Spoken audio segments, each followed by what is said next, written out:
ஆராதனைக்கு நாம் ஆயத்தமாகி கொள்வோம்.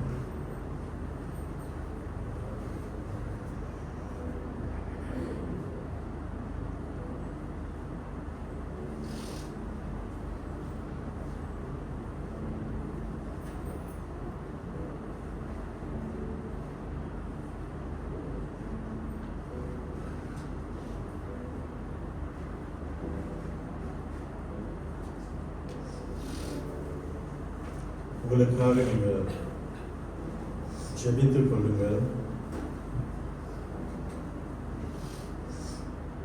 இன்றைக்கு இந்த நற்கருணை ஆராதனையிலே நாம் கலந்து கொள்ளும்படி தேவன் நமக்கு கிருபை பாராட்டியிருக்கிறார்.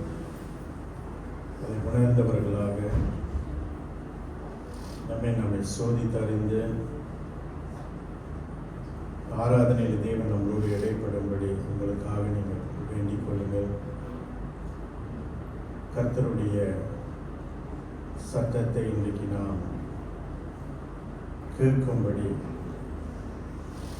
தேவன் வழிகளை செம்மைப்படுத்த உங்களுக்காக நீங்கள் வேண்டிக் கொள்ளுங்கள்.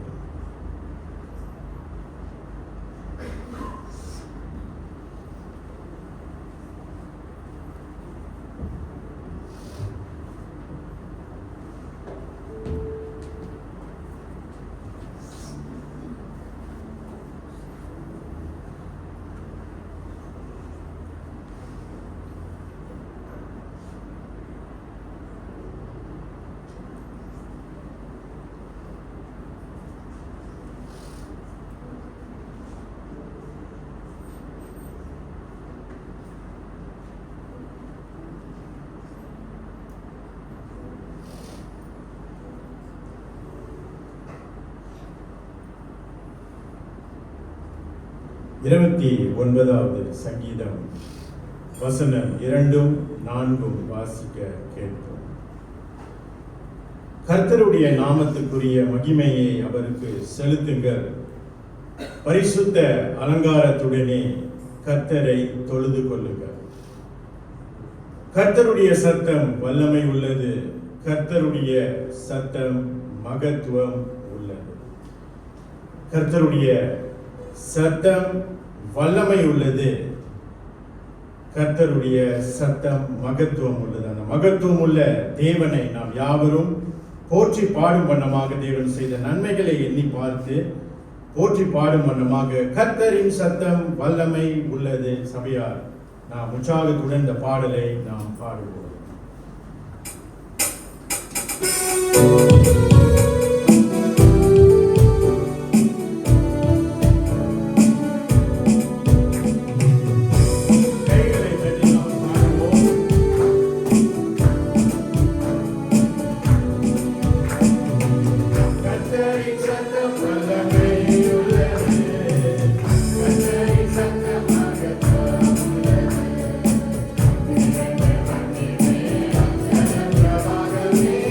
That's what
கர்த்தரின் சத்தம் மகத்துவம் உள்ளது.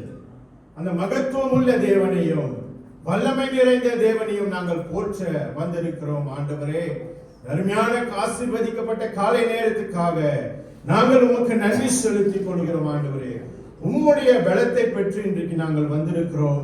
உம்முடைய தயவை பெற்று நாங்கள் வந்திருக்கிறோம். ஆண்டவரே, இந்த 6 நாட்கள் எங்களுடைய வாழ்க்கை நாங்கள் எண்ணி பார்க்கும் பொழுது ஒவ்வொரு நாளும் உம்முடைய கிருபை எங்கள் மேல் புதிதாக இருந்ததற்காக நாங்கள் நன்றி செலுத்திக் கொள்கிறோம். ஆண்டவரே, ஒவ்வொரு நாளும் நீர் அற்புதமாய் எங்களை நடத்தி வந்தீர். அதற்காக நாங்கள் உமக்கு நன்றி செலுத்திக் கொள்கிறோம். நீர் நல்ல தேவன், நீர் வல்ல தேவன், நீர் பரிசுத்த தேவன், நீர் ஏகாதிபத்திய தேவனாய் இருக்கிறபடினால் நாங்கள் உமக்கு நன்றி செலுத்திக் கொள்கிறோம். நீர் அல்பாவும் ஒமேகாவுமான தேவனாக இருக்கிறீர். எல்லா காரியத்தையும் ஏற்ற காலத்தில் எங்களுடைய வாழ்க்கையிலே நீர் நடத்தி வருவதற்காக நன்றி செலுத்திக் கொள்கிறோம். அப்படிப்பட்ட தேவனை இன்றைக்கு நாங்கள் தரிசிக்க வந்திருக்கிறோம். ஆண்டவரே, எங்களுடைய பலத்தினால எங்களுடைய முயற்சினால் அல்ல. ஆண்டவரே, நீர் எங்களுக்கு பாராட்டின எல்லா தயவையும் கிருபையினால் மாத்திரமே இன்றைக்கு உம்முடைய சன்னிதானத்திலே எங்களுடைய கால்கள் படியும்படி ஆண்டவரே நீர் செய்த தயவுக்காக நாங்கள் நன்றி செலுத்துகிறோம். ஆராதனை நேரத்தில் நீர் எங்களோடு இடைப்படும்படி நாங்கள் வேண்டுதல் செய்கிறோம். எல்லா அங்கங்களையும் கர்த்தர் ஆசீர்வதிக்கும்படி, எல்லா ஊழியங்களும் உடைய நாம மகிமைக்கென்று ஏறெடுக்கும்படி ஆண்டவரே எங்களை ஒரு கருவியாய் நீர் எடுத்து பயன்படுத்த போவதற்காக நாங்கள் நன்றி செலுத்திக் கொள்கிறோம்.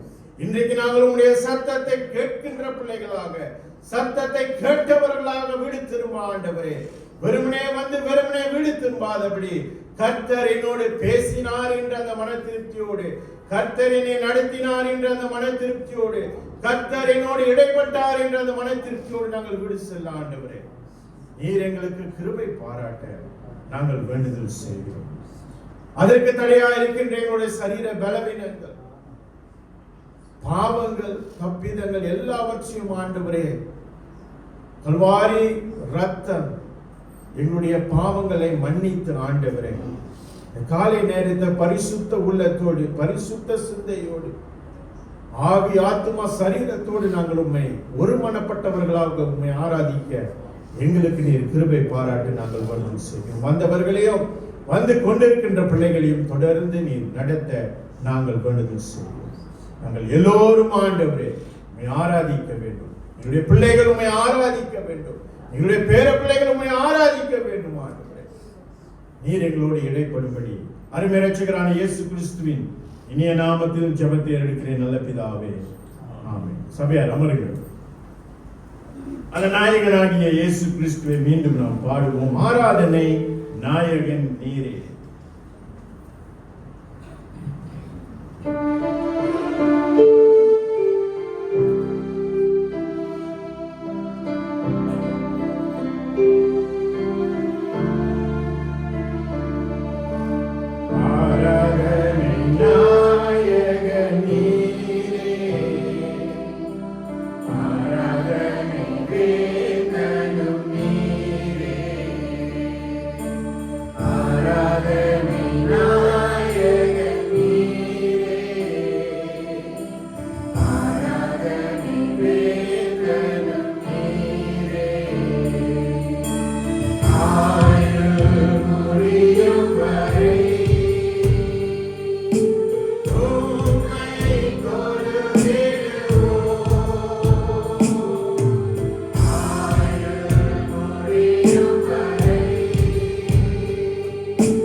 சபையார் இந்த நேரத்தில் யாவரும் எழுந்து நின்று மாறி மாறி வாசிக்க தெரிந்து கொள்ளப்பட்ட வேத பகுதிக்கு நாம் கடந்து செல்வோம். இன்றைக்கான வேத பகுதி உபாகமம் 28ஆம் அதிகாரம் வசனம் 20 துவங்கி 46 முடியும்.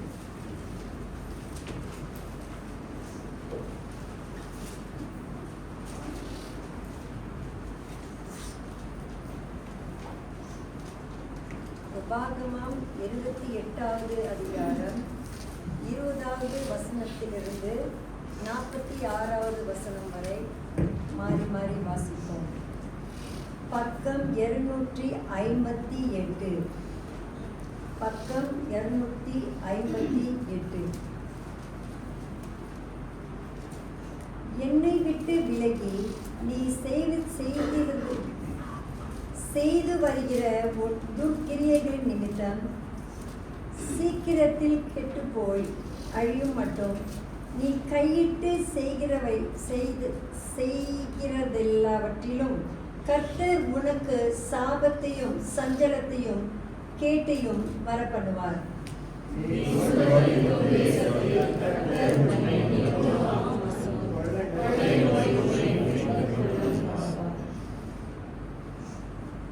கர்த்தர் முன்னே ஈழையினாலும் காய்ச்சலினாலும் உஷ்ணத்தினாலும் எரி பந்தத்தினாலும் வறட்சியினாலும் கருக்காயினாலும்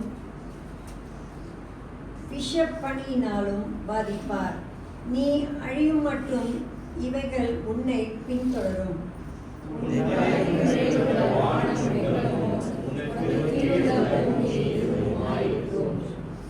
உன் தேசத்து மழையை கர்த்தர் புழுதியும் மண்ணுமாக பெய்ய பண்ணுவார்.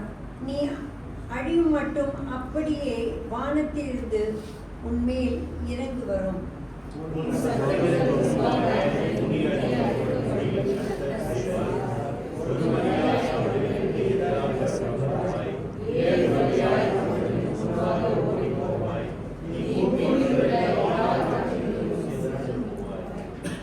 உன் பிணம் ஆகாயத்து பறவைகளுக்கும் பூமியின் மிருகங்களுக்கும் இரையாகும். அவைகளை விரட்டுவாரில் இல்லாதிருப்பார்கள்.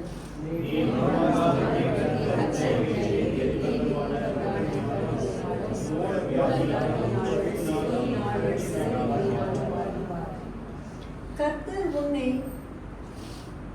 புத்தி மயக்கத்தினாலும் குருட்டாட்டத்தினாலும் மனத்திகைக்கினாலும் பாதிப்பார்.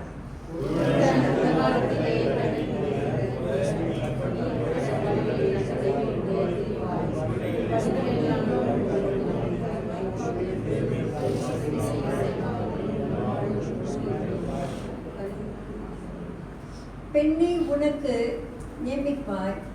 நியமிப்பாய், வேறு ஒருவன் அவளுடன் சயனிப்பான். வீட்டை கட்டுவாய், அதிலே குடியிருக்க மாட்டாய். திராட்சை தோட்டத்தை நாட்டுவாய், அதில் பலனை அனுபவிக்க மாட்டாய்.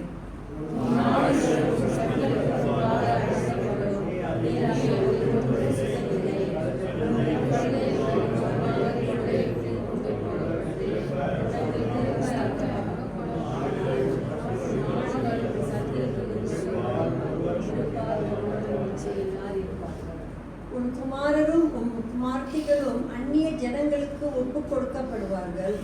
அவர்களை காண உன் கண் நாடோறு பார்த்து பார்த்து பூத்துப்போம்.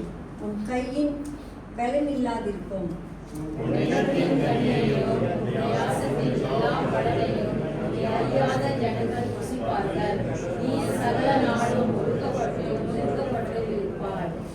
உன் கண்கள் காதும் காரியங்களினாலே மதி மயங்கி போவாய்.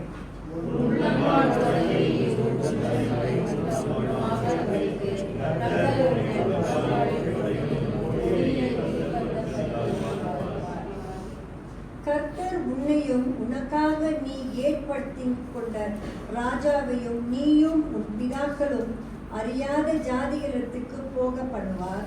அங்கே நீ மரமும் கல்லுமான அந்நிய தேவர்களை சேவிப்பாய்.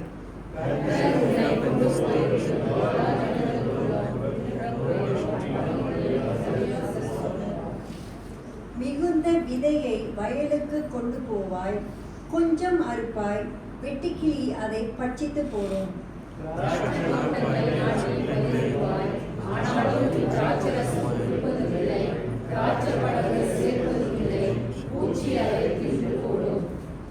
ஒலிவு மரங்கள் உன் எல்லைகள் எல்லாம் இருக்கும், ஆனாலும் அதன் எண்ணெயை நீர் பூசிக்கொள்வதில்லை. உன் ஒலிவ மரத்தின் பிஞ்சுகள் உதிர்ந்து போம்.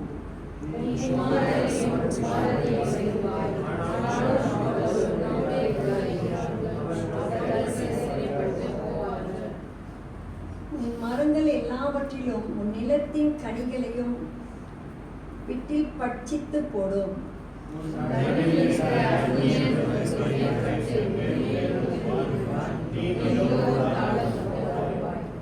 அவன் உன்னிடத்தில் கடன்படான், நீ அவனிடத்தில் கடன்படுவாய். அவன் தலையாய் இருப்பான், நீ வாளாய் இருப்பாய்.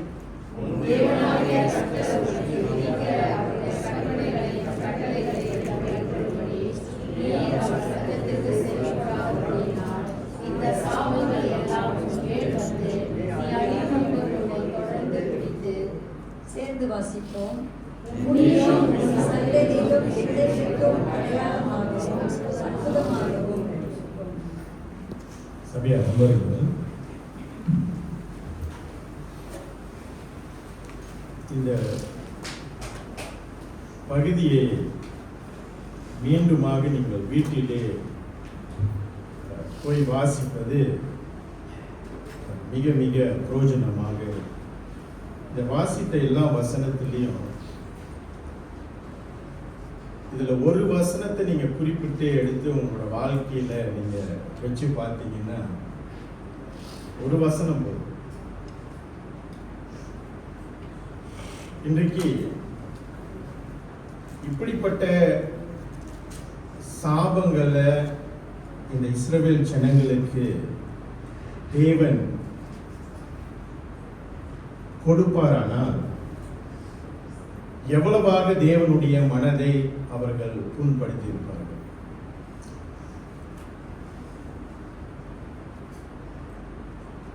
இன்றைய காலகட்டத்தில் இப்படிப்பட்ட ஒரு சாபங்கள் நம்முடைய வாழ்க்கையில் வருமானால்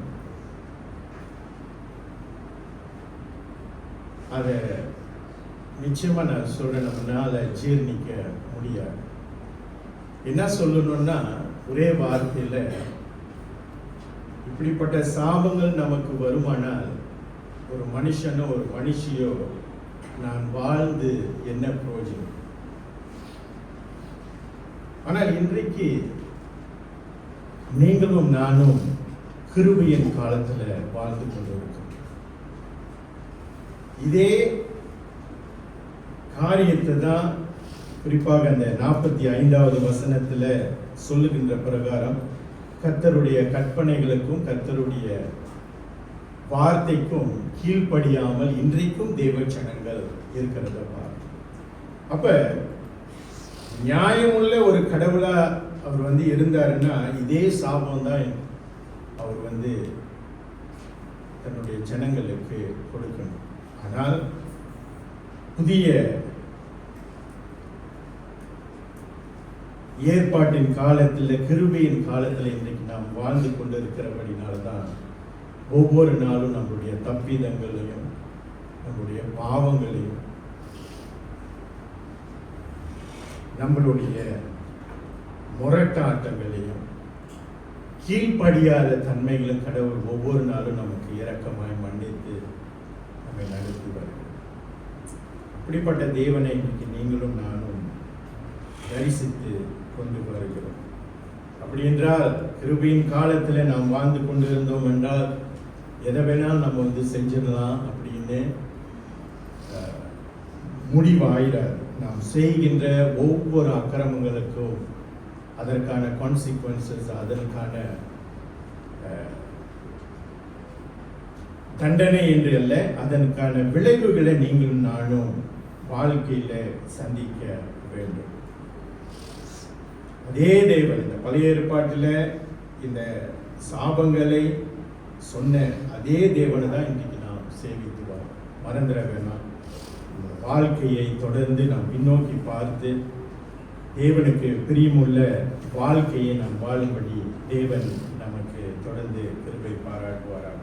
ஆண்டவராகிய இயேசு கிறிஸ்துவின் இனிய நாமத்தில் உளுத்துராம் பைபிள் பிரஸ்பிட்டரியன் தமிழ் ஆராதனைக்கு உங்கள் யாவரையும் ஆராதனைக்கு வரவேற்கிறோம். நாம் காணிக்கை தசம் பாகம் எடுப்பதற்கு முன்பதாக இதோ மனுஷரின் மத்தியில் தேவாதி தேவன் வாசம் செய்கிறார் இந்த பாடலை பாடுவோம்.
காணிக்கை தசம் பாகத்தை நாம் ஆண்டவருக்கு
ஸ்தோத்திர பாடலை நாம் பாடுவோம்.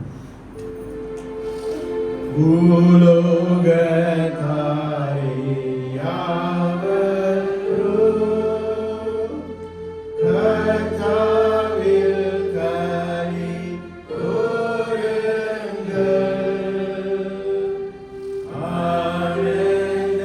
ஆனந்தத்தோடே சோத்திரம்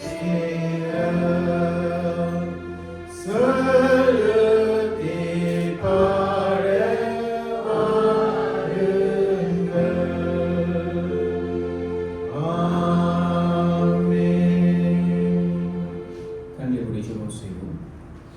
எங்களை நேசிக்கிற எங்கள் அன்பின் ஆண்டவரே, இந்த காலை வேளையிலும் நாங்கள் செலுத்தியிருக்கிற காணிக்கையையும் தசமபாகத்தையும் நீர் ஆசீர்வதித்து அங்கீகரிக்க நாங்கள் ஜெபிக்கிறோம்.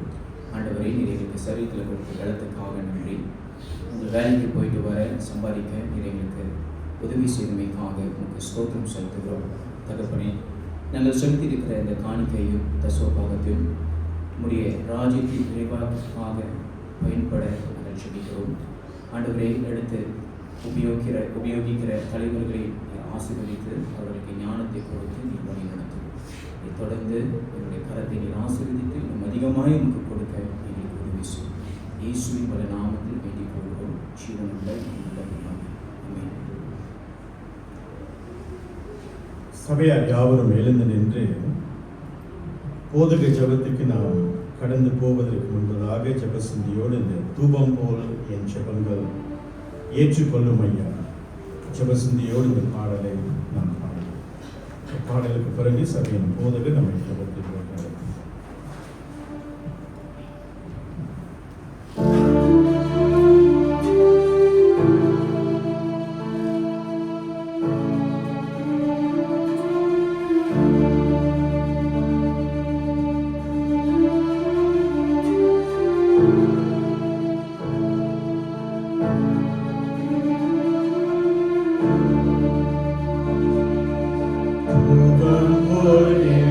Thank you.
நாம்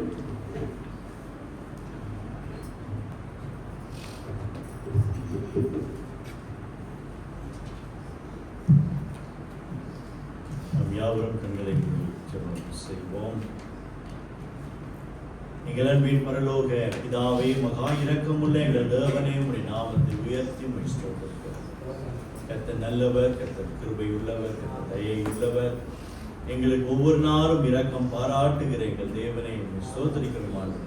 ஸ்தோத்திரிக்கிறோம் கர்த்தாவே, எங்களுடைய மன்றாட்டை நீர் கேட்டு எங்களுக்கு பதில் கொடுக்கிற தேவனாக இருக்கிறீர்.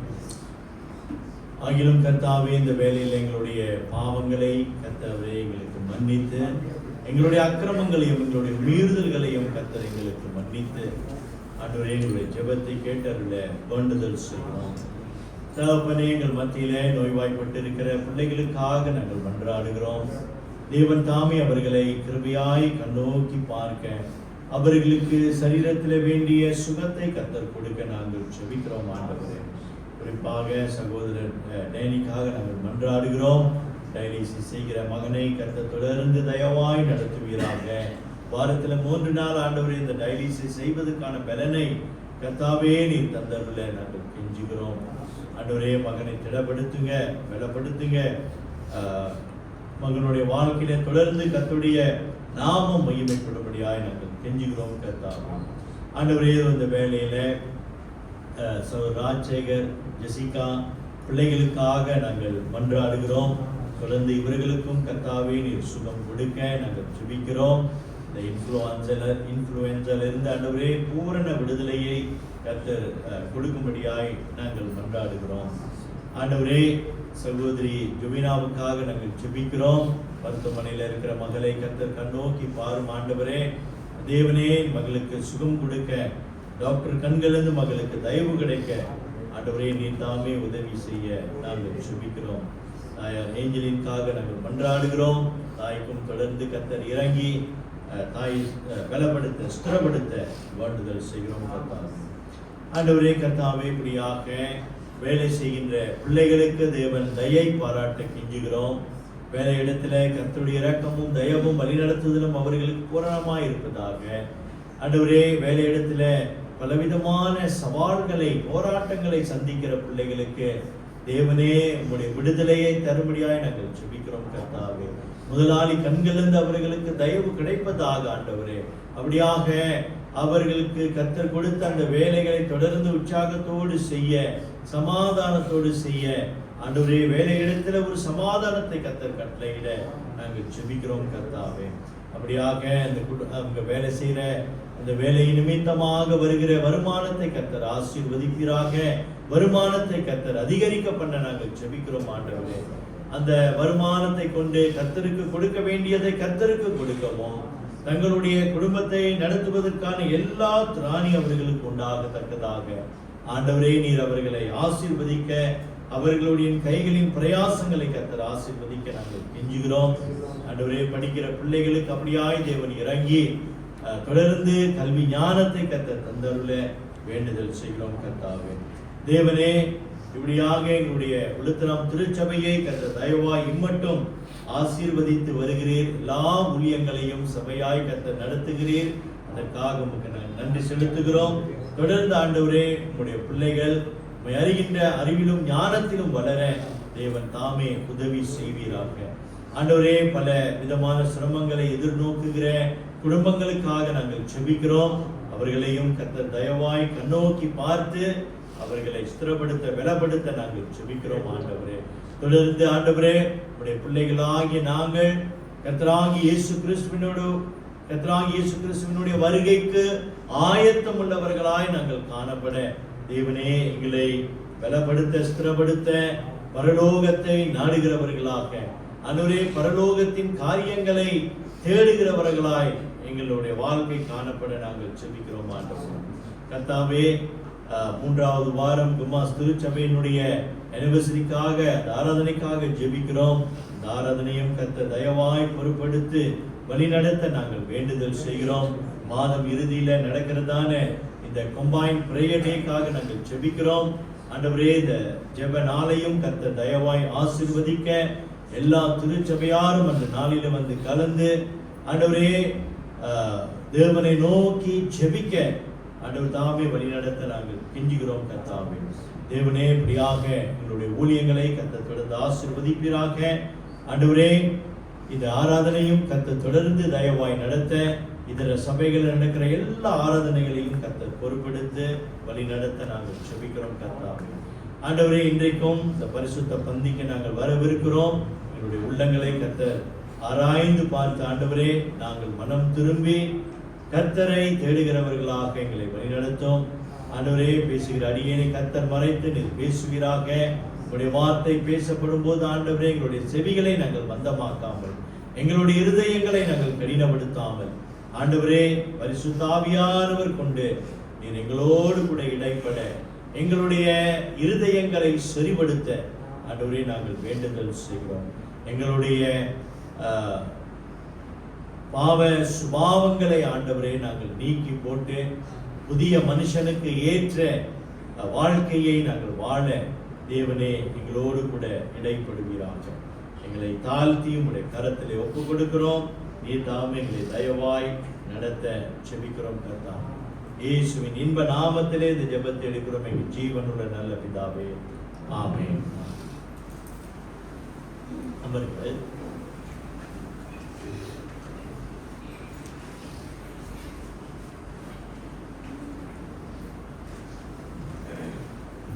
சிறு பிள்ளைகள் உடைய வகுப்புக்கு போகலாம்.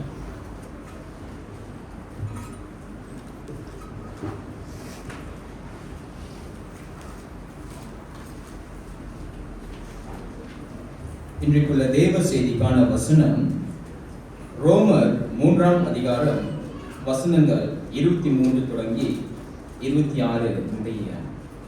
ரோமர் 3ஆம் அதிகாரம் வசனங்கள் 23 தொடங்கி 26 முடிய. எல்லாரும் பாவம் செய்து தேவ மகிமை அற்றவர்களாகி இலவசமாய் அவருடைய கிருபையினாலே கிறிஸ்து இயேசுவில் உள்ள மீட்பை கொண்டு நீதிமான்கள் ஆக்கப்படுகிறார்கள். தேவன் பொறுமையாய் இருந்த முற்காலத்தில் நடந்த பாவங்களை தாம் பொறுத்து கொண்டதை குறித்து தம்முடைய நீதியை காண்பிக்கும் பொருட்டாகவும், தம் நீதி உள்ளவரும் இயேசுவினிடத்தில் விசுவாசமாய் இருக்கிறவனை நீதிமான் ஆக்குகிறவருமாய் விளங்கும்படி காலத்திலே தமது நீதியை காண்பிக்கும் பொருட்டாகவும் கிறிஸ்து இயேசுவினுடைய இரத்தத்தை பற்றும் விசுவாசத்தினாலே பலிக்கும் கிருபாதர பலியாக அவரையே ஏற்படுத்தினார். கர்த்தர் தாமே இந்த வசனங்களை உள்ளத்தில் பதிவு வைப்பாராக. பிரியமானவர்களே, சமீப காலத்திலே ஒரு ஆய்வு திருச்சபைகளை, பல திருச்சபைகள் டினோமினேஷன்ஸ் ஆய்வுகள் ஒன்று எடுக்கப்பட்டது. அந்த ஆய்வில் என்ன தெரிய வந்தது அப்படி என்றால், இன்றைக்கு திருச்சபையில், அதாவது ரிஃபார்ம்டு திருச்சபையாக இருக்கட்டும் அல்லது ரிஃபார்ம் இல்லாத சீர்திருத்த சபையாக இருக்கட்டும், சீர்திருத்த சபை இல்லாத சபையாக இருந்தாலும் என்ன ஒரு காரியம் வந்து தெரிய வந்தது அப்படின்னா, இன்றைக்கு கர்த்தராகிய இயேசு கிறிஸ்து வருவார் என்றால் திருச்சபைகளில், ஓகே, அது 100 பேரா இருக்கலாம், 200 பேரா இருக்கலாம், 500 பேரா இருக்கலாம், 1000 பேரா இருக்கலாம். என்ன ஆய்வு சொல்லுகிறது என்றால், திருச்சபையில இருக்கக்கூடிய 25% தான் பரலோகத்துக்கு செல்வார்கள். Genuine Christians, only 25%. அப்போ இன்னைக்கு நம்ம ஏறத்தாழ இங்க ஒரு 60-70 பேர் இருக்கிறோம். 60-70 பேர்ல 25% என்றால் எத்தனை பேரு? குயிக்கா கணக்கு பண்ணுங்க. 70 வச்சுங்களேன். 70ல 25% என்றால் லேட் ஆகுது. 17 20 20க்குள்ளதான் பரலோகத்துக்கு போவாங்களாம். சரியா? அது என்ன கேரக்டரிஸ்டிக்ல வந்து எடுத்தாங்க என்பது தெரியாது. ஆனால் இனி கால போக்குல அப்படியாகத்தான் அது வந்து காணப்படும். அதுல ஆச்சரியப்படுவதற்கு ஒன்றும் இல்லை. இன்றைக்கு கிறிஸ்தவர்கள் என்று சொல்லிக்கொண்டு அந்த மெய்யான மனம் திரும்புதல் இல்லாத வாழ்க்கையை நாம் வந்து பார்க்கிறோம். பிரியமானவர்களே, இந்த ரட்சிப்பை குறித்து பார்க்கும்போது ஒரு மெய்யான அறிவு நமக்கு வேண்டும். நாம வந்து பல வருட கிறிஸ்தவர்களாக நம்ம வந்து இருக்கலாம். ஆனால் இன்றைக்கு இந்த ரட்சிப்பை குறித்து நமக்கு சரியான அறிவு இல்லாவிட்டால் இந்த 25% அல்ல, அந்த 75% நாமும் ஒருவராக காணப்படுவோம். ஆகையினால தான் நம்ம வந்து பார்க்கிறோம், 500 வருடங்களுக்கு முன்பு இந்த அக்டோபர் மாதம் 31ஆம் தேதி வந்து ஒரு முக்கியமான ஒரு நாளாக கருதப்படுகிறது. அது இன்றைக்கு திருச்சபையில நாம் வந்து அதிகமாக அனுசரிப்பது இல்லை. அந்த நாள் அக்டோபர் 31. என்ன நாள் தெரியுமா உங்களுக்கு? ரெஃபர்மேஷன் டே, சீர்திருத்த நாள். Martin Luther and the Reformation, October 31st, 1517. Martin லூத்தரும் சீர்திருத்தமும் என்று பார்க்கிறோம். நாம ஏதோ நினைக்கிற ஒரு பல வருடங்களுக்கு முன்பு இதை குறித்து நம்ம வந்து பேசினோம், அப்புறம் மறந்துட்டோம். ஆனால் அடுத்த வருஷத்திலிருந்து இந்த ரெஃபர்மேஷன் டே செலிப்ரேஷனாக நம்மளுடைய இயர் கேலண்டர்ல வந்து அது வந்து இருக்குது. அது நிச்சயமாக நம்ம வந்து கொண்டாடுவோம். ஏன்னா இது ரொம்ப ஒரு முக்கியமான ஒரு நாளாக காணப்படுகிறது. ஏனென்றால் இந்த மார்ட்டின் லூத்தர், இந்த சீர்திருத்தவாதி, அவர் என்ன செய்தார் என்றால், இந்த ரோமன் கேத்தலிக்ஸ் வந்து அப்கோர்ஸ் அதில் இருக்கிற இந்த போப் ஆண்டவர், அவர் என்ன செய்தார் என்றால், தன்னுடைய அவர் நிர்வகிக்கும் ஆலயம் சென்ட் பெசலிக்கா, அந்த ஆலயத்தை கட்டுவதற்கு, பெரிய மண்டபத்தை கட்டுவதற்கு பணம் தேவை. அவரிடத்துல பணம் இல்லை அப்படின்னு இல்லை, அவருக்கு பணம் இருக்குது. அந்த பணத்தை கொண்டு அவர் வந்து செலவழித்து பெரிய மண்டபத்தை கட்டலாம். ஆனா அவர் என்ன செய்யறாரு, இந்த பணம் என்னுடையது, இந்த பணத்தை நான் வந்து செலவு பண்ணணும், என்னுடைய ஆடம்பரத்துக்கு இந்த பணம் வந்து தேவை. ஆகினால இந்த மண்டபம் வந்து கட்டணும், இந்த ஆலயம் வந்து கட்டணும், அதுக்கு நான் என்ன வேற வழி இருக்கு அப்படின்னு சொல்லும்போது அவர் என்ன செய்தார் என்றால், அவர் பாவ மன்னிப்புக்கென்று சீட்டு உருவாக்கினார், சர்டிபிகேட்.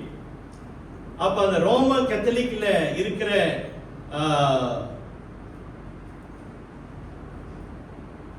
மதத்தை பின்பற்றுகிறவர்கள் அவங்ககிட்ட வந்து என்ன சொல்லப்பட்டது என்றால், நீங்க மரித்து இந்த சுத்திகரிக்கப்படுகிற இடம், பர்கட்டரி, சுத்திகரிக்கப்படுகிற இடத்துல நீங்க வந்து இருப்பீங்க. அங்க உங்களுக்கு பாவ மன்னிப்பு வந்து கொடுக்கப்படும். ஆனா உங்களுடைய பாவத்தை பொறுத்து, நீங்க எவ்வளவு பாவம் செஞ்சிருக்கிறீங்க என்பதை நாட்கள் வந்து இருக்கும். அந்த நாட்கள் வந்து குறைப்பதற்கு, உங்களுக்கு பாவ மன்னிப்பு கிடைப்பதற்கு நீங்க என்ன செய்யணும்னா, நீங்க இப்ப இந்த பூலோகத்துல சபை, அதாவது இந்த ரோமன் கத்தோலிக் திருச்சபையை வெளியிடுகிற இந்த சீட்டு, இந்த சர்டிபிகேட், பாவ மன்னிப்பு சீட்டு, இண்டால்ஜென்ஸ், இதை நீங்க வந்து வாங்குனீங்கன்னாக்கா உங்களுக்கு பாவ மன்னிப்பு குறைக்கப்படும், உங்களுடைய அந்த தண்டனை நாட்கள் வந்து குறைக்கப்படும் அப்படின்னு சொல்லி இந்த ரோம கத்தலிக்ஸ்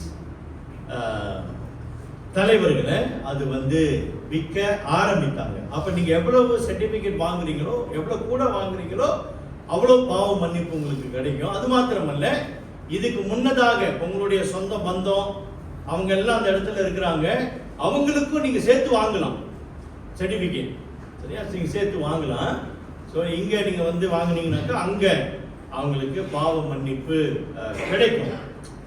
அப்ப இதெல்லாம் வந்து இந்த மார்ட்டின் லூத்தர், அவரும் ரோமன் கேத்தலிக்ல தான் வந்து இருந்தாரு. இதெல்லாம் வந்து பார்த்தாரு, இதெல்லாம் வந்து சரியில்லையே, அப்பனா மனுஷன்கிட்ட நல்ல தன்மை இருக்குதோ, இந்த மாதிரி கிரியைகளை செய்து நம்ம வந்து பரலோகத்துக்கு போலாமா, பாவ மன்னிப்பை நம்ம வந்து பெற்றுக்கொள்ளலாமா அப்படின்ற அந்த அந்த அந்த அந்த எண்ணம், அந்த சிந்தை அவருக்குள்ளாக அவரை போட்டு வாட்டியது. ஸோ அதன் பிறகுதான் நம்ம வந்து பார்க்கிறோம் இந்த ரோமர் 3ஆம் அதிகாரத்தை, அப்புறம் மற்ற இடங்கள்ல விசுவாசத்தினால் நீதிமான் பிழைப்பான் என்ற அந்த ஒரே ஒரு வசனம் அவருடைய வாழ்க்கை இருதயத்தை மாற்றினது.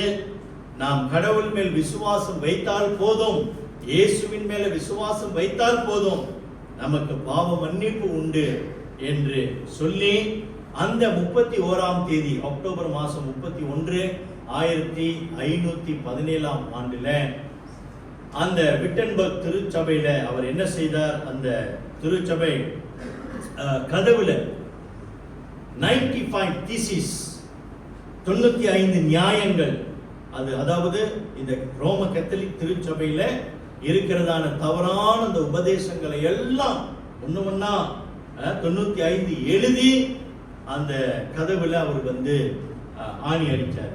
பிரியமானவர்களே, அன்றைக்கு தான் இந்த புரோட்டஸ்டன்ட் என்ற வார்த்தை வந்தது.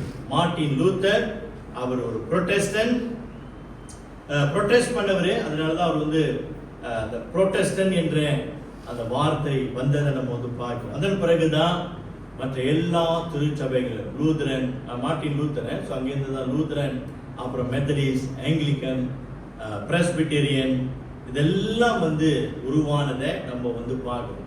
அப்ப இன்றைக்கு வந்து ரோமன் கேத்தலிக் தனியா நிக்குது, அப்புறம் புரோட்டஸ்டன்ட் திருச்சபை, நம்ம எல்லாரும் ஆங்கிலிக்கன், மெத்தடிஸ்ட், பிரஸ்பிட்டேரியன் இந்த மாதிரி திருச்சபைகள் நிற்கிறத அதை பார்க்கிறோம். அதுல புரோட்டஸ்டன்ட்ல இன்றைக்கு அநேக இண்டிபெண்டன்ட் திருச்சபைகள் இருக்கிறத நம்ம வந்து பார்க்கிறோம். பிரியமானவர்களே, மார்ட்டின் லூத்தர் அவருடைய இந்த சீர்திருத்த எதிர்ப்புல நம்ம வந்து 3 காரியங்களை நம்ம வந்து இன்றைக்கு சுருக்கமாக நம்ம வந்து பார்க்க போகிறோம். அதாவது ரோமன் கேத்தலிக் வந்து என்ன பார்க்குறோம்னா, salvation by doing good works. நீ நல்லது செஞ்சா உனக்கு பாவ மன்னிப்பு, உனக்கு பரலோகம் உண்டு. அதாவது இந்த சீட்டு சர்டிபிகேட் நீ வந்து வாங்கினியானா உனக்கு பரலோகம் உண்டு. இன்றைக்கு எப்படி நம்ம வந்து பார்க்குறோம்னா, நீ நல்லது செஞ்சா, தான தர்மம் பண்ணி நீ வந்து எல்லாத்தையும் செஞ்சியானா உனக்கு பரலோக நிச்சயம் என்ற நிச்சயம் என்கிற நம்பிக்கை இன்றைக்கு எல்லா மதங்களில் இருக்கிறத நம்ம வந்து பார்க்கிறோம். சரியா, நீ நல்லது செய்ய, நல்லது செஞ்சியானா நீ கடவுள்கிட்ட வந்து போகலாம், உனக்கு சொர்க்கம் இருக்கு, மோட்சம் இருக்கு அப்படின்றத உபதேசம் இன்றைக்கு வந்து எல்லா மதங்களில இருக்கிறத நம்ம வந்து பார்க்கிறோம். ஆனா நம்ம என்ன பார்க்கிறோம்னா, சல்வேஷன் கிரியைகளை செய்வதன் மூலம் ரட்சிப்பான். நோவே முடியவே முடியாது. சரியா, ஏன் முடியாது அப்படின்றத நம்ம வந்து பார்க்க போறோம். ஏன் நல்லது செஞ்சு நம்ம வந்து பரலோகத்துக்கு போக முடியாது அப்படின்றத நம்ம வந்து பார்க்க போறோம். இப்ப இந்த மார்ட்டின் லூத்தருடைய இந்த புரோட்டஸ்டன்ட் இதுல நம்ம வந்து பார்க்கும்போது 3 காரியங்கள். முதலாவது நம்ம வந்து என்ன பார்க்கிறோம்னா, மனுஷனுடைய உண்மையான நிலை, அவன் எப்படிப்பட்டவன், உண்மையிலே அந்த அந்த அந்த தள்ளு அந்த அந்த சாரி அந்த பாவ மன்னிப்பு சீட்டு வாங்கி பரலோகம் போகிற நிலையில அவன் வந்து இருக்கிறானா, அவனுடைய நிலையை நம்ம வந்து பார்ப்போம். வேதம் வந்து சொல்லுகிறது, ரோமர் 3:23 நம்ம வந்து வாசிக்கிறோம், எல்லோரும் பாவம் செய்தோம் என்று. எல்லாரும் பாவம் செய்து தேவ மகிமை அற்றவர்களாகி, for all have sinned அப்படின்னு பார்க்கிறோம், and come short of the glory of God அப்படின்னு பார்க்கிறோம். எல்லாரும் அப்படின்னு சொல்லும்போது உலகத்தில் இருக்கிற எல்லா மனுகுலமும், நீ எந்த மதமுடையவனாக இருந்தாலும் சரி, எந்த நம்பிக்கை உடையவனாக இருந்தாலும் சரி, நீ எந்த கலரா இருந்தாலும் சரி, எந்த கோத்திரமாக இருந்தாலும் சரி, எந்த தேசத்தானா இருந்தாலும் சரி, நீ பாவி. அதுதான் வேதம் வந்து சொல்லுகிறது. எல்லாரும் பாவம் செய்து தேவ மகிமை அற்றவர்களானோம் அப்படின்னு சொல்லுகிறது. தேவ மகிமை அற்றவர்களானோம் என்று சொல்லும் பொழுது நம்மிடத்துல தேவனை பிரியப்படுத்துகிற குணாதிசயம் ஒன்றுமே இல்லை. அவ்வளவாய் நாம் கெட்டு போய் கிடக்கிறோம் என்று இந்த வசனத்துல நாம் வாசிக்கிறோம். அடுத்து நம்ம பார்க்கிறோம், பிரமாணத்தை ஒருவரும் பிரமாணத்தை கை கொள்ளவில்லை. நேர்த்தியாய், பெர்ஃபெக்ட்லி, நேர்த்தியாய் ஒரு வார்த்தை விட்டாச்சு. ஒருவரும் பிரமாணத்தை பூரணமாக கை கொள்ளவில்லை அல்லது பரிபூரணமாக கை கொள்ளவில்லை என்று பார்க்கிறோம். அது யூதர்களாக இருந்தாலும் சரி. அடுத்து நம்ம பார்க்கிறோம், இயற்கையின் பிரமாணம் இருக்கிறது, நேச்சுரல் லா, அதையும் மனுஷன் பரிபூரணமாக கை கொள்வதில்லை. அதனால என்ன பார்க்கிறோம், மனுஷனுடைய இந்த பாவத்தின் நிலையில இருக்கிற அவனுக்கு அவனுடைய முடிவு என்ன? அவனுடைய முடிவு என்னவென்றால் ரோமர் 6:23 சொல்லுகிறது, பாவத்தின் சம்பளம் மரணம். The wage of sin is death. பாவத்தின் சம்பளம் மரணம். எல்லாரும் தேவனுடைய ஆக்கினை தீர்ப்புக்கு உடையவர்களாக நிற்கின்றோம். எல்லாம் பாவம் செய்து எல்லாரும் தேவனுடைய ஆக்கினை தீர்ப்புக்கு உட்பட்டவர்களாக நாம் நிற்கிறோம். ஆகையினால நம்ம பார்க்கிறோம் 3 காரியங்கள். முதலாவது, யாவரும் தேவனுடைய ஆக்கினை தீர்ப்புக்கு ஏதுவானவர்களாக இருக்கிறோம். ரோமர் 3:19 நம்ம வாசிக்கிறோம். We all become guilty before God. எல்லாரும் சொல்லும்போது எல்லாரும் தான், சரியா? நீ பெரிய பெரிய நல்லதை நீ செஞ்சிருக்கலாம் அப்படின்னு இல்ல, செஞ்சிருக்கிறவனாக காணப்பட்டாலும் நீ எல்லாரும் தான். எல்லா மனுகுலமும் யாவரும் தேவனுடைய ஆக்கினை தீர்ப்புக்கு ஏதுவானவர்களாக இருக்கிறோம். அது மாத்திரமல்ல, இரண்டாவதாக நம்ம பார்க்கிறோம், நமது பாவம் நம்மை தேவனிடமிருந்து பிரித்தது அப்படின்னு பார்க்கிறோம்.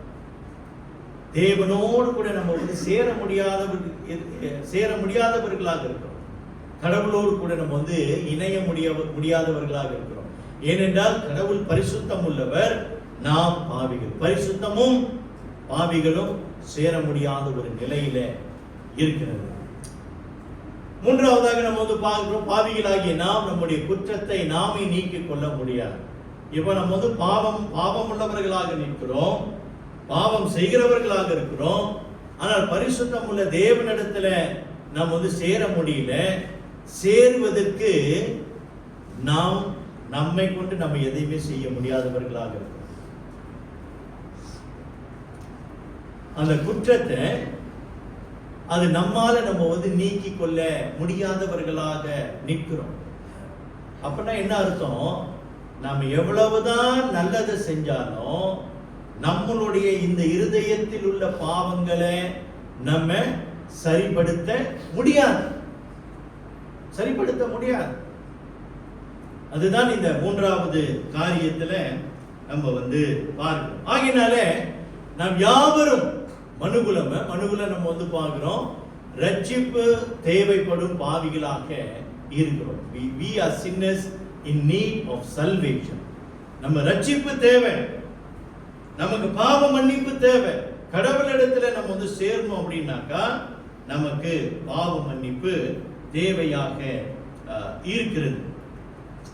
இரண்டாவதாக நம்ம பார்க்கிறோம், மார்ட்டின் லூத்தர் எதிர்ப்பு ரட்சிப்பை குறித்து 3 முக்கிய காட்டுகிறது. அவைகள் என்னவென்றால், இரண்டாவது, இலவசமான ரட்சிப்பின் ஏற்பாடு. இந்த ஏற்பாடு அப்படி, இந்த ப்ரொவிஷன் அப்படி நம்ம பார்க்கும்போது, இந்த ரோமன் கத்தோலிக் இவங்க என்ன செஞ்சாங்கன்னா, நான் சொன்னது மாதிரி இந்த பாவ மன்னிப்பு சீட்டு இது ப்ரொவைட் பண்றாங்க. இதை நீங்க வாங்கினீங்கன்னாக்கா நீங்க பாவ மன்னிப்பு பெற்றுக் கொள்ளலாம். அந்த சுத்திகரிப்பு இடத்திலிருந்து நீங்க சீக்கிரமாக விடுதலையாக்கப்பட்டு நீங்க பரலோகம் போயிடலாம், சரியா? அதுதான் அவங்களுடைய அந்த ரட்சிப்பின் வழி அப்படின்னு அவங்க போதிக்கிறாங்க. பிரியமானவர்களே, ஆனால் உண்மை அது கிடையாது. நம்ம பார்த்தோம், நம்மால எதையுமே நம்ம செய்து கொள்ள முடியாது. நாம் பரலோகம் போக, பாவ மன்னிப்பை பெற்றுக்கொள்ள நம்மால எதையுமே செய்ய முடியாதவர்களாக இருக்கின்ற வேளையில கடவுள் என்ன செய்யறாரு? தம்முடைய குமாரனை நமக்காக அனுப்புகிறார். தேவன் நம்மிடத்தில் அன்பு கூர்ந்ததினால் நாம் நித்திய ஜீவன் அடையும்படிக்கு தம்முடைய குமாரனை அனுப்பினார் என்று பார்க்கிறோம். யோவான் 3:16 அதை தான் நம்ம வாசிக்கிறோம். 1 யோவான் 4:9.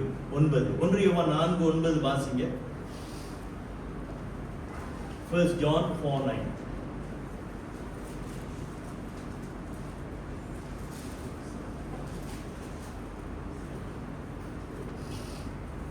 நம்முடைய ஒரே பேரான குமாரனாலே நாம் பிழைக்கும்படிக்கு தேவன் அவரை உலகத்தில் அனுப்பினார். தேவன் நம்மை வைத்த அன்பு வெளிப்பட்டது. தம்முடைய ஒரே பேரான குமாரனாலே நாம் பிழைக்கும்படிக்கு அப்படின்னு பார்க்கிறோம். பாவத்தின் சம்பளம் மரணம்.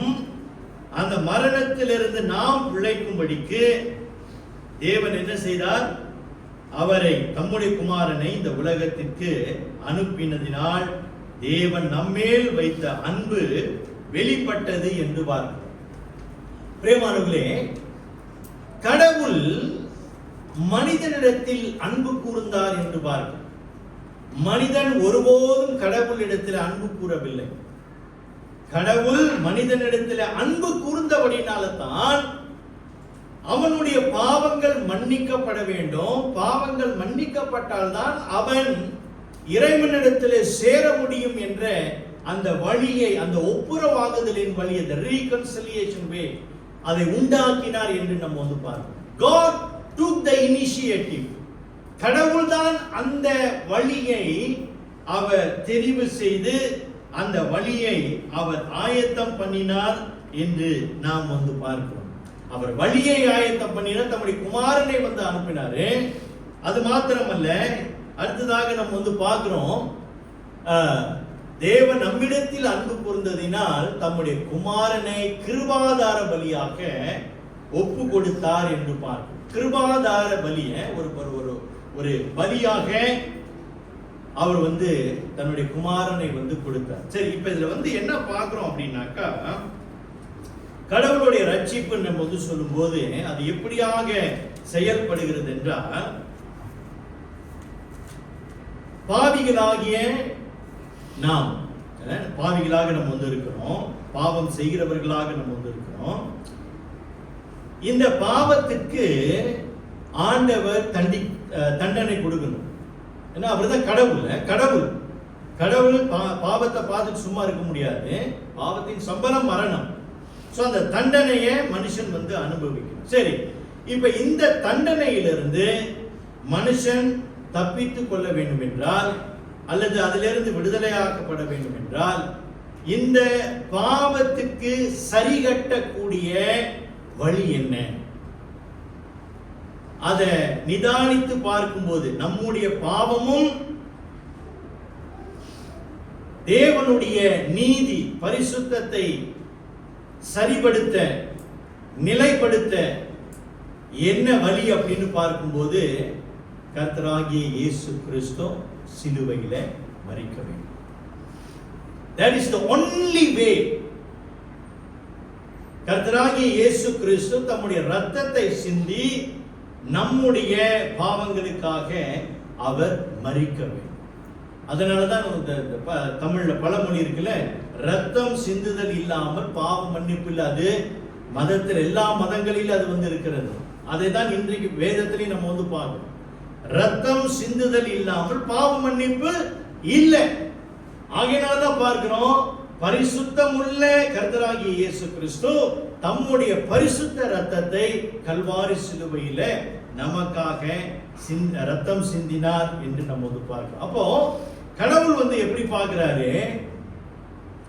தம்முடைய குமாரனாகிய இயேசு கிறிஸ்துவின் மூலம் நம்முடைய பாவங்கள் அனைத்தும் மன்னிக்கப்படுகிறது. அவருடைய பலியின் மூலியமாக நம்மளுடைய பாவங்கள் எல்லாம் கழுவப்படுகிறது, மன்னிக்கப்படுகிறது. அப்படி என்றால் நம்முடைய பாவம் அனைத்தும் அந்த கடனை தீர்ப்பதற்கு கர்த்தராகிய இயேசு கிறிஸ்து அவர் கல்வாரி சிலுவையில ரத்தம் சிந்தினார் என்று பார்க்கிறோம். அப்போ இந்த ரட்சிப்பு என்பது என்னவென்றால், இது ரொம்ப முக்கியம். What we cannot earn, God has provided free. எதை நம்ம சம்பாதிக்க முடியாத நிலையில நம்ம இருக்கிறோமோ அது தேவன் இலவசமாய் கொடுத்தார் என்று பார்க்கிறோம். சரிங்களா? நம்ம நல்லதை செஞ்சு ரட்சிப்பையோ அல்லது பாவ மன்னிப்பையோ நாம் சம்பாதிக்கவே முடியாது. நாம் பரலோகம் சேர, நாம் கடவுளிடத்துல சேர, நாம் நம்முடைய பாவங்கள் மன்னிக்கப்படுவதற்கு தேவன் என்ன செய்தார்? தம்முடைய குமாரனை நமக்கு கிருபாதார பலியாக அவர் ஒப்பு கொடுக்கிறத நாம் பார்க்கிறோம். பிரியமானவர்களே, இது ரோமன் கத்தோலிக்கோடைய உபதேசத்துக்கு ரொம்ப வித்தியாசப்பட்டிருக்கிறத பார்க்கிறோம். சரியா? அவங்க என்ன சொல்றாங்க? நீங்க நல்லது, அதாவது மனுஷனிடத்துல நல்லது இருக்குது, அப்ப நீ என்ன செய்ய? நல்லது கொஞ்சம் செய்ய. தேவனுடைய கிருபைன்னு ஒன்று கிரேஸ் இருக்குது, அது ரெண்டையும் சேர்ந்துச்சுன்னா உனக்கு ரட்சிப்பு இருக்கிறது அப்படின்னு சொல்கிறாங்க. அதனாலதான் நீங்க பாத்தீங்கன்னா ரோமன் கத்தோலிக்கோடைய உபதேசம் என்னன்னா, சல்வேஷன் faith and works, விசுவாசமும் கிரியையும், இது ரெண்டு சேர்ந்தால் தான் ரட்சிப்பு. ஆனால் புரோட்டஸ்டன்ட் உபதேசத்துல நம்ம என்ன பார்க்கிறோம்?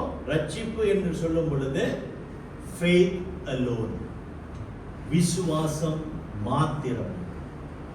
அங்க கிரியை கிடையாது. கிரியை வரும். எப்ப வரும் அப்படின்னா, நீ ரட்சிக்கப்பட்ட பிறகு அந்த ரட்சிப்பிற்கு அடையாளமாகத்தான் கிரியைகளை நீ நடப்பிக்கிற. கிரியைகளை நீ நடப்பிக்கிறனால, கிரியைகளை நீ செய்கிறனால நீ பரலோகம் போக முடியாது, நீ தேவனிடத்துல சேர முடியாது என்று நாம் பார்க்கிறோம். அதனால் பிரியமானவர்களே, நிறைய பேர் இந்த ரோமன் கேத்தலிக்ஸ் அப்போ அந்த மார்ட்டின் லூத்தர் டைம்ல நம்ம பார்க்கிறோம், இந்த ஒரு வழி இருக்குது அப்படின்னு சொன்னோன்னே ஜனங்கள் எல்லாரும் ஓடுனாங்க. அங்கங்க கடனை வாங்கி இந்த சர்டிபிகேட்டை வாங்க ஆரம்பித்தாங்க. பாருங்க மனுஷனுடைய குணாதிசயத்தை பாருங்களேன். அதாவது கடவுள்கிட்ட சேர பரலோகம் போகிறதுக்கு அவன் எப்பொழுதுமே இலகுவான வழியை தான் பார்க்கிறான். He doesn't care about his heart.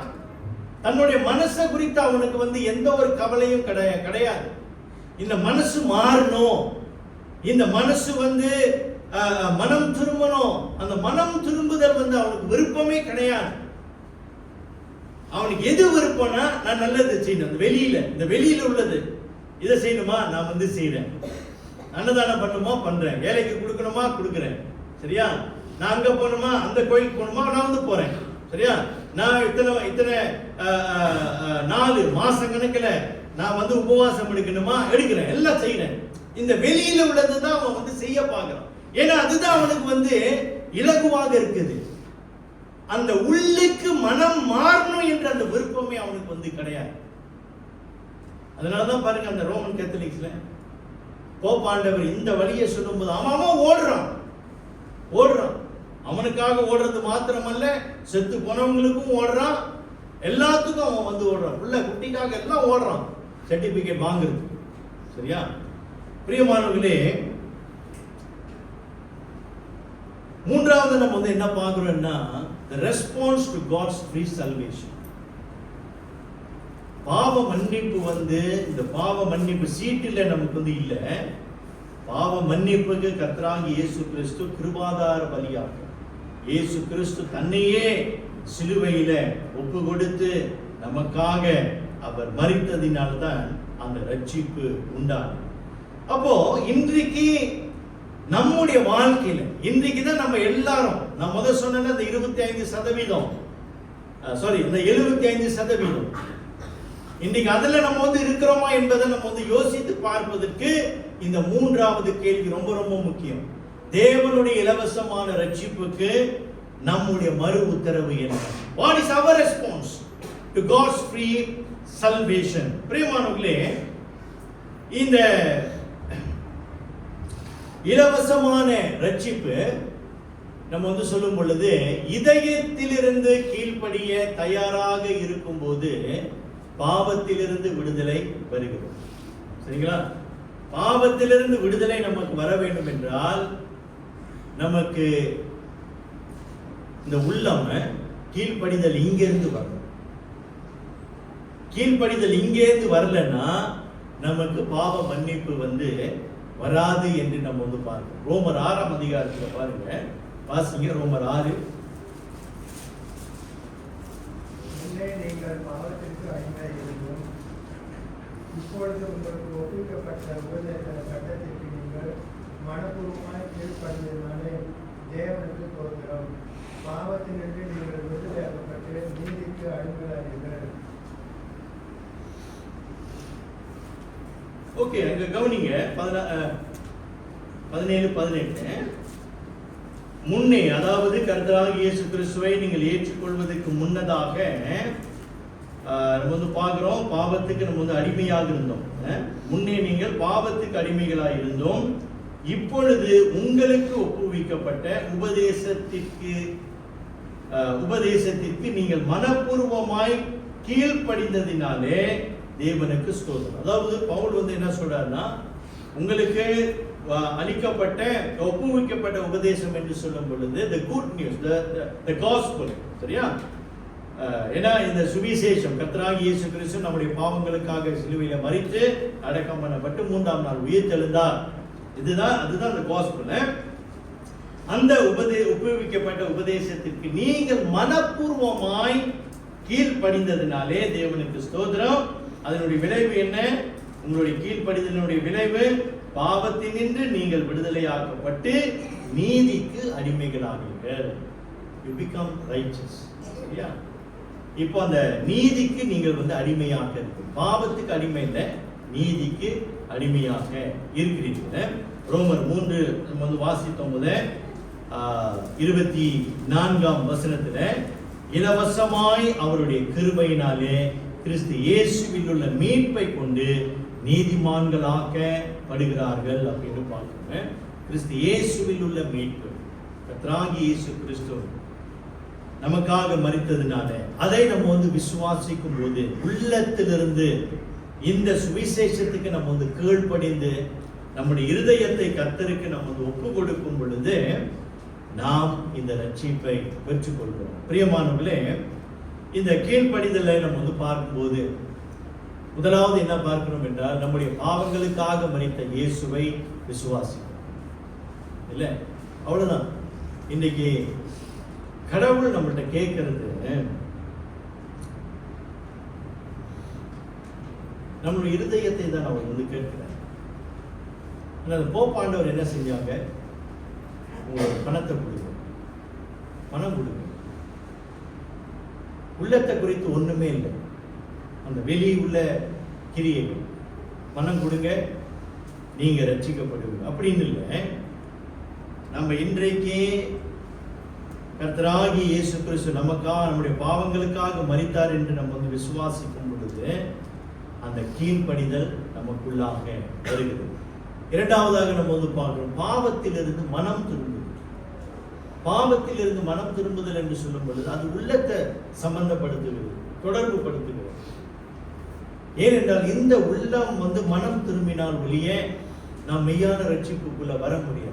அதனால்தான் அநேகருடைய வாழ்க்கையை நம்ம பார்க்கிறோம். கிறிஸ்தவர்கள் என்று சொல்லிக் கொண்டு வாழ்க்கையில எந்த ஒரு மாற்றமும் இல்லை. அதுக்கு காரணம் என்ன? இந்த இரண்டாவது, நம்முடைய பாவத்திலிருந்து உண்மையிலே நம்ம மனம் திரும்பி இருக்கிறோமா? உண்மையிலே நம்ம மனம் திரும்பி இருக்கிறோம். அந்த மனம் திரும்புதல் நம்முடைய வாழ்க்கையில காணப்படுகிறதா? அப்போஸ்தலர் 17ஆம் அதிகாரம் 30ஆம் வசனத்துல நம்ம வாசிக்கிறோம், அறியாமையுள்ள காலங்களை தேவன் காணாதவர்கள் போல இருந்தார், இப்பொழுதோ மனம் திரும்ப வேண்டும் என்று எங்கும் உள்ள மனுஷருக்கு எல்லாருக்கும் கட்டளையிடுகிறார் அப்படின்னு பாருங்க. மனம் திரும்பணும் அப்படின்னு ஆண்டவர் சொல்றார். நீங்க உங்களுடைய பழைய வழிகளை விட்டு இந்த கர்த்தராகிய இயேசு கிறிஸ்துவை விசுவாசிக்க நீங்க மனம் திரும்பணும். உங்களுடைய இருதயத்துல மாற்றம் உண்டாக வேண்டும். அப்போ மனம் திரும்பினவன் அடுத்தது என்ன பார்க்கிறோம் என்றால், மனுஷருக்கு முன்பாக நமது விசுவாசத்தை அறிக்கையிடும். கர்த்தராகிய இயேசு கிறிஸ்து தான் என்னுடைய கடவுள், அவர்தான் என்னுடைய இரட்சகர். இயேசு கிறிஸ்து இல்லாம எனக்கு பாவ மன்னிப்பு இல்லை, இயேசு கிறிஸ்து இல்லாம நான் பரலோகம் போக முடியாது என்ற அந்த ஆணிதரமான அந்த நம்பிக்கை அவனுக்குள்ளார வரும் பொழுது அவன் எங்க இருந்தாலும் சரி, எந்த இடத்துல இருந்தாலும் சரி, எந்த சூழ்நிலையில் இருந்தாலும் சரி, இந்த கர்த்தராகிய இயேசு கிறிஸ்துவை நான் விசுவாசிக்கிறேன் என்று சொல்கிறவனாக இருக்கும். சரியா? இன்னைக்கு நீங்க மரித்தீங்கன்னா எங்க போவீங்க அப்படின்ற அந்த கேள்விக்கு எந்த ஒரு வினாடி சந்தேகம் இல்லாம இன்னைக்கு நான் மரித்தா பரலோகம். அந்த இடத்துல ஒரு சின்ன சந்தேகம் உங்களுக்கு வந்துச்சு அப்படின்னாக்கா உங்களுடைய விசுவாசம், ரட்சிப்பு ஒரு கேள்வி. Confess your faith before men. என்னவென்றால் கர்த்தராகிய இயேசுவை நீ உன் வாயினாலே அறிக்கையிட்டு தேவன் அவரை மரித்தோரிலிருந்து எழுப்பினார் என்று உன் இருதயத்திலே விசுவாசித்தால் ரட்சிக்கப்படுவாய். சரியா? நான் சர்ச்சுக்கு போறனால அங்குள்ள என்னது அந்த வழிமுறைகளை எல்லாம் நான் செய்யறனால நான் ரட்சிக்கப்பட முடியாது. என்ன பார்க்கிறோம் என்றால் கர்த்தராகிய இயேசுவை நீ உன் வாயினாலே அறிக்கையிட்டு தேவன் அவரை மரித்தோரிலிருந்து எழுப்பினார் என்று உன் இருதயத்திலே விசுவாசித்தால் ரட்சிக்கப்படுவார். அதை தான் நம்ம என்ன செய்யறோம்னா இந்த ஞானஸ்நானம் கொடுக்கிறோம். ஞானஸ்நானம் என்னது? நீ சபைக்கு முன்பதாக, தேவனுக்கு முன்பதாக நீ என்ன டிக்ளேர் பண்ற? நான் இனி பழைய மனுஷன் அல்ல, நான் இப்பொழுது கிறிஸ்துவினுடையவனாக இருக்கிறேன். இனி நான் கிறிஸ்துவுக்கு சொந்தம். பழைய வழிகளை எல்லாம் நான் விட்டு இயேசு கிறிஸ்துவுக்கு நான் என்னை ஒப்பு கொடுக்கிறேன் என்று நாம் பார்க்கிறோம். Identifying with Christ's death and resurrection in baptism. ஞான ஸ்நானத்தில் கிறிஸ்துவின் மரணமும் உயிர்த்தெழுதலுடன் அடையாளம் கண்டுகொள்வது என்று நாம் பார்க்கிறோம். பிரியமானவர்களே, ரட்சிப்பு என்பது நம்முடைய விசுவாசம். நாம் கடவுள் மேல விசுவாசம் வைக்கணும். என்ன விசுவாசம் வைக்கணும்? கர்த்தராகிய இயேசு கிறிஸ்து என் பாவங்களுக்காக மரித்தாரு, அவர் மூலமாக தான் எனக்கு பாவ மன்னிப்பு உண்டு. இயேசு கிறிஸ்து இல்லாம எனக்கு பரலோகம் இல்லை, நான் பரலோகம் போக முடியாது. ஏனென்றால் பிரியமானவர்களே, மனுஷனுக்கு பார்க்கிறோம், ஒரு பிறப்பு ஒரு மரணம் தான். மறு ஜென்மம்னு ஒண்ணும் கிடையாது. சரிங்களா? அவன் பிறக்கிறான், மரிக்கிறான், அடுத்தது கடவுளுக்கு முன்பதாக அவன் நிற்கணும். நியாய தீர்ப்பில் அவன் நிற்கணும். நியாய தீர்ப்பில் நிற்கிற அவன் என்ன பார்க்கிறோம்? அவன் கர்த்தராகிய இயேசு கிறிஸ்துவை மனதார ஏற்றுக்கொண்டவனாக இருந்தால் அவன் கடவுளிடத்தில் சேருவான். அவன் கர்த்தராகிய இயேசு கிறிஸ்து இல்லாதவனாக காணப்பட்டால் அவனுக்கு நரகம் தான். இதுதான் சத்தியம். இதுதான் சத்தியம். இந்த சத்தியத்தை விட்டு சத்தியத்தை நாம் தெரிந்திருந்து இன்றைக்கு நம்முடைய வாழ்க்கை எப்படியாக இருக்கிறது? ரட்சிப்புக்கு வேற வழி கிடையாது. நல்லதை செஞ்சு நம்ம கடவுள்கிட்ட சேரவே முடியாது. அது ரோமன் கேத்தலிக் செஞ்சாங்க. இன்னைக்கும் அதை தான் சொல்றாங்க. நீ கடவுள் மேல விசுவாசம் வையே, ஆனா அதே சமயத்துல நீ நல்லதும் செய்ய. சரியா? நல்லதை செய்ய நீ பரலோகம் போக. Faith and works equal to salvation. Protestant உபதேசம் மறந்துடாதீங்க. Salvation is what?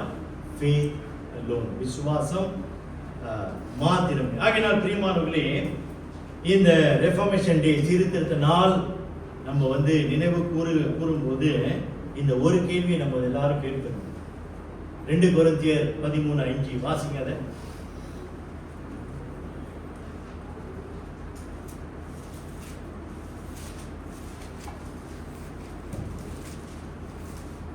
2 கொரிந்தியர் 13:5.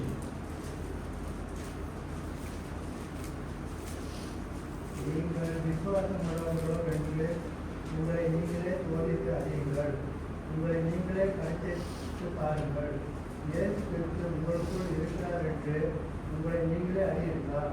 நீங்கள் பரீட்சைக்கு இல்லாதவர்களாய் இருந்தால் அறியீர்கள். பிரியமானவர்களே, இது பவுல் சொல்றாரு, நீங்கள் விசுவாசம் உள்ளவர்களோ என்று உங்களை நீங்களே சோதித்து அறியுங்கள் சொல்றாரு. யாருக்கு சொல்றாரு? விசுவாசிகளுக்கு சொல்றாரு. சரியா? அப்ப நீங்க என்ன செய்யணும்? அவ்வப்போது என்ன செய்யணும்? சோதித்து பார்க்கணும். சரியா? பரீட்சை பார்க்கணும். இப்ப பரீட்சை பார்க்கணும்னா எப்படின்னா, இது என்னது, செக்லிஸ்ட்ல இருக்கணும். வாழ்க்கை தான் சரியா போயிட்டு இருக்கா, சரியா, மனம் திரும்பி இருக்கிறேன்னா, 10 வருஷத்துக்கு முன்னே எப்படி வாழ்க்கை இருந்துச்சு, இப்போ எப்படி இருக்குது, 10 வருஷத்துக்கு முன்னே நான் எப்படி பேசினேன், இப்படி நான் இப்போ இப்படி பேசுகிறேன், சரியா, 1 மாதத்துக்கு முன்னே என்னுடைய கோபம் எப்படி இருந்துச்சு, இப்போ இந்த மாதம் என்னுடைய கோபம் எப்படி இருக்குது, போன மாதம் கெட்ட வார்த்தை பேசினேன், இந்த மாதம் கெட்ட வார்த்தை பேசுறது குறைஞ்சிருக்கா, சரியா, எல்லாத்தையும் நான் சோதித்து பார்க்கணும்.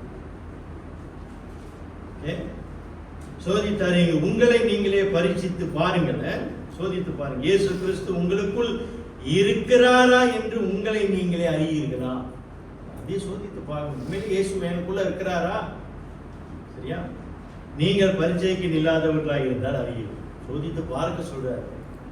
அப்ப ரெஃபர்மேஷன் டே வரும்போது நீங்களும் நான் என்ன செய்யணும்? சோதித்து பார்க்கணும். அதை நம்ம செய்யல அப்படின்னு ஒரு நாள் இருக்குதுன்னு தெரியாது, சரியா, காலம் தாமதிக்கல. இன்றைக்கு நம்ம எல்லாருக்கும் ஒரு சோதனை நாள். இன்றைக்கு நம்ம சோதித்து பார்ப்போம். இந்த பரிசுத்த பந்திக்கு நம்ம வரவிருக்கிறோம். நம்முடைய இருதயங்களை நம்ம ஆராய்ந்து சோதித்து பார்த்து, இன்னைக்கு நம்முடைய வாழ்க்கை உண்மையிலே அந்த மனம் திரும்புதலுக்கு ஏற்ற வாழ்க்கையை, கல்வாரி சிலுவையிலே நமக்காக மரித்த இயேசு கிறிஸ்து, அந்த கிருபாதார பலி, நமக்காக பலியான அந்த இயேசு கிறிஸ்து விரும்புகிற வண்ணமாய் நம்முடைய வாழ்க்கை காணப்படுகிறது. நம் யாவரும் எழுந்து நின்று இந்த பரிசுத்த பண்டிகை ஆயத்தமாகும்.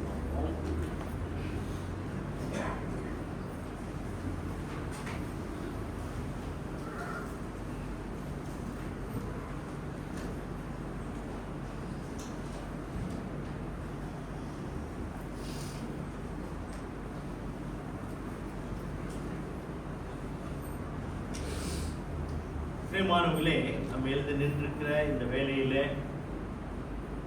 அப்போஸ்தலனாகிய பவுல் சொன்னது போல இன்றைக்கு நம்முடைய விசுவாசத்தை நாம் சோதித்து பார்ப்போம்.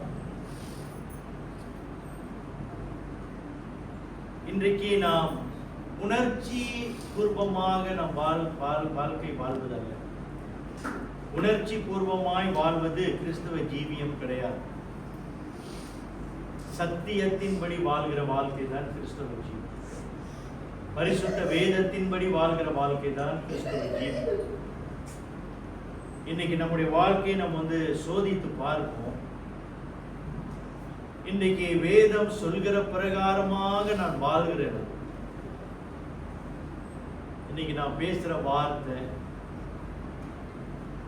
இன்னைக்கு என்னை சுற்றி இருக்கிறவர்களோடு கூட உறவு எனக்கு எப்படி இருக்கு, இதுதான் ரொம்ப முக்கியம். சகோதரனை நேசிக்க தெரியாதவன் கடவுளை நேசிக்க முடியாது. சகோதரனை நேசிக்காதவன் கடவுளை நேசிக்கிறான் என்று சொல்கிறவன் அவன் பொய்யன் என்று வேதம் சொல்கிறது.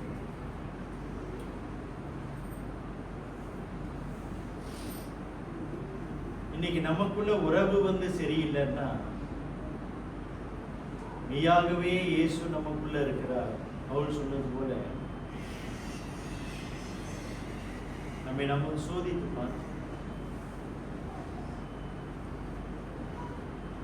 எல்லா ஊழியம் செய்யலாங்க, எல்லா ஊழியம் செய்யலாம். சபையில காணிக்கை தசமாக நிறைய வழங்கலாம், ஊழியங்களை சிறப்பா செய்யலாம். கர்த்தருக்கு ஸ்தோத்திரம். ஆனால் நம்முடைய இருதயம் மனம் மாறலைன்னா அது பிரயோஜனமே இல்லை.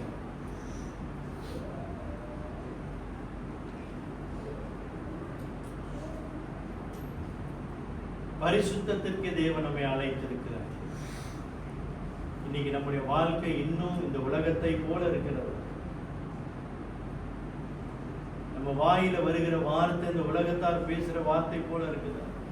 அசுத்தமான வார்த்தைகள், பொல்லாத வார்த்தைகள், முரட்டாட்டம், கீழ்ப்படியாமை, இவைகள் எல்லாம் இன்னும் நம்முடைய வாழ்க்கையில காணப்படுகிறது. எல்லாரும் சோதித்து பாருங்க. இன்னைக்கு மனுஷன் இலகுவான வழியை அவன் தெரிவு செய்ய விரும்புகிறான். எல்லா பாவத்தையும் செய்து நான் வார வாரம் சர்ச்சுக்கு போனா போதும் என்று நினைக்கிற நேரம் இன்றைக்கு வந்திருக்கு. எல்லா பாவத்தையும் செய்து நான் சர்ச்சில் போய் ஊழியம் செஞ்சா போதும் என்று நினைக்கிறான்.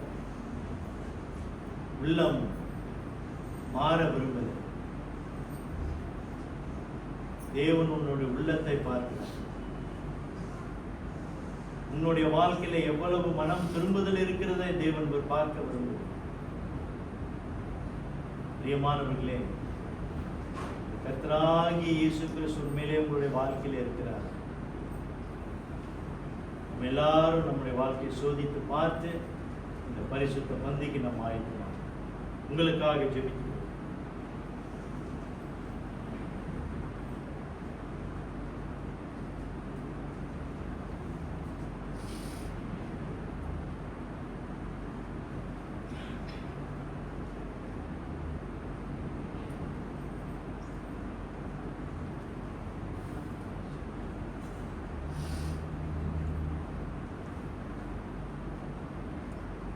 நான் உங்களுக்கு ஒப்புவித்ததை கர்த்தரிடத்தில் பெற்றுக்கொண்டேன். எனவே கர்த்தராகிய இயேசு தம் காட்டி கொடுக்கப்பட்ட ராத்திரியிலே அப்பத்தை எடுத்து ஸ்தோத்திரம் பண்ணி அதை பிட்டு, நீங்கள் வாங்கி புசியுங்கள், உங்களுக்காக பிற்கப்படுகிற என்னுடைய சரீரமாக இருக்கிறது, என்னை நினைவு கூறும்படி இதை செய்யுங்கள். சபையின் மூப்பர் டீக்கன் முன் வர கேட்கிறேன்.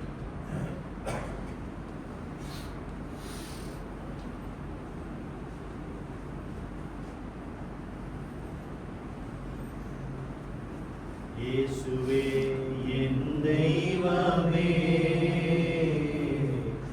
என்னேல் மனம் இறங்கும்.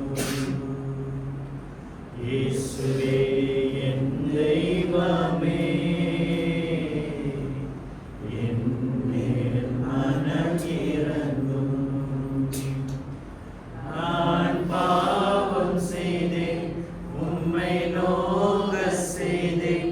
நான் பாவம் செய்தேன், உம்மை நோக செய்தேன்.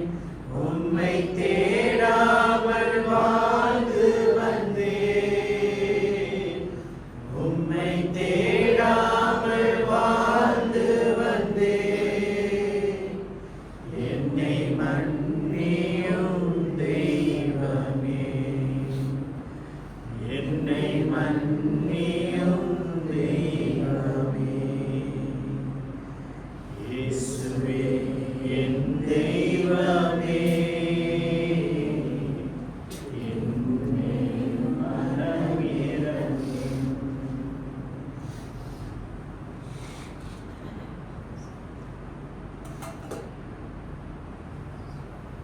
அன்பின் தேவ பிள்ளைகளே, கிறிஸ்து இயேசுவின் திரு சரீரம் நம்முடைய பாவ மன்னிப்புக்காக பிற்கப்பட்டது என்பதை மனதார நினைவு கூறுங்கள்.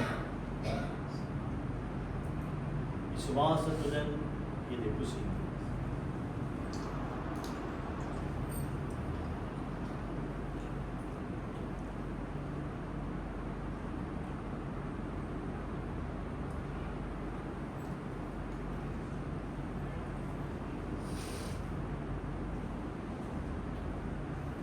அவர் அந்தபடியே பாத்திரத்தையும் எடுத்து, இந்த பாத்திரம் என் இரத்தத்தினால் ஆகிய புதிய உடன்படிக்கையாய் இருக்கிறது, இதை பானம் பண்ணும் போதெல்லாம் என்னை நினைவு கூறும்படி இதை செய்யுங்கள்.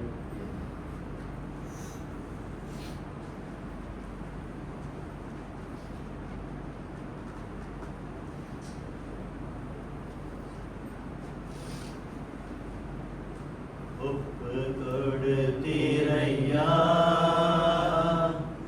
உம்மையே எனக்காக,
அன்பின் தேவ பிள்ளைகளே, கிறிஸ்து இயேசுவின் திரு ரத்தம் நம்முடைய பாவ மன்னிப்புக்காக சிந்தப்பட்டது என்பதை மனதார நினைவு கூர்ந்து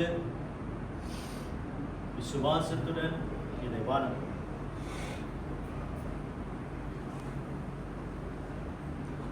எங்கள் அன்பின் பரலோக பிதாவே, மகா இரக்கமுள்ள எங்கள் தேவனே, எங்கள் மேல் தயை பாராட்ட நாங்கள் வேண்டுதல் செய்கிறோம். ஆண்டவரே, இன்றைக்கும் எங்களுடைய விசுவாசத்தை நாங்கள் பரீட்சை பார்க்க எங்களுக்கு உதவித்தார். கிறிஸ்து இயேசு எங்களுக்குள் இருக்கிறாரா என்பதை நாங்கள் நிதானித்து பார்த்து வாழ எங்களுக்கு உதவித்தாங்க. நல்லதை செய்வதன் மூலமாக தேவனுடைய ஆசீர்வாதத்தை நாங்கள் பெற்றுக்கொள்ள முடியாது. பாவ மன்னிப்பை நாம் பெற்றுக்கொள்ள முடியாது. ஆண்டவரே, மனம் திரும்புதலை நீர் எதிர்பார்க்க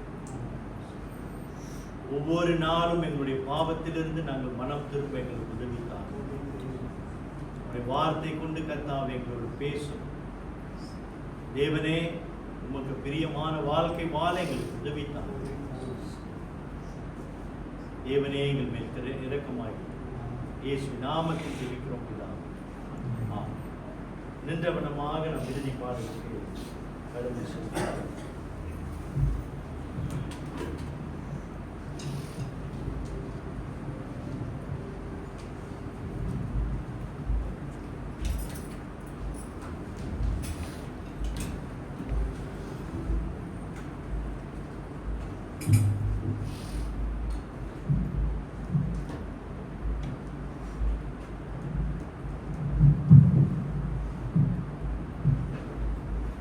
நான் பாவ சேற்றினிலே வாழ்ந்தேன்.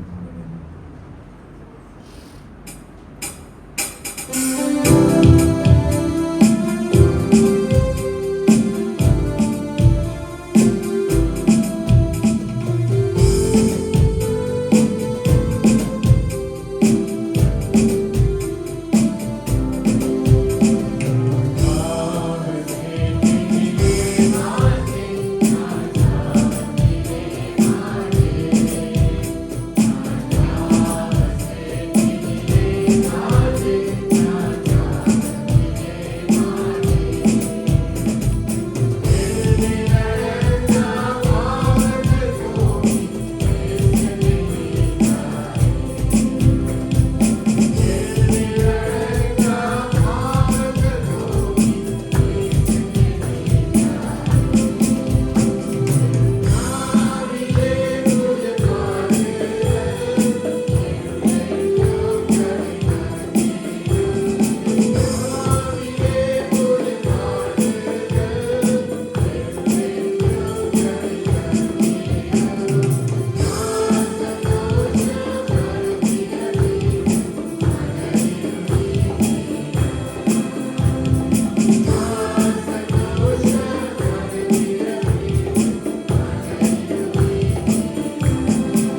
ஆசீர்வாதத்தை பெற்றுக்கொள்வோம். நம்முடைய கர்த்தராகிய இயேசு கிறிஸ்துவின் கிருபையும் தேவனுடைய அன்பும் பரிசுத்த ஆவியானவருடைய அன்புடைய ஐக்கியமும் உங்கள் அனைவரோடும் கூட இன்றும் என்றும் இருப்பதாக. ஆமென்.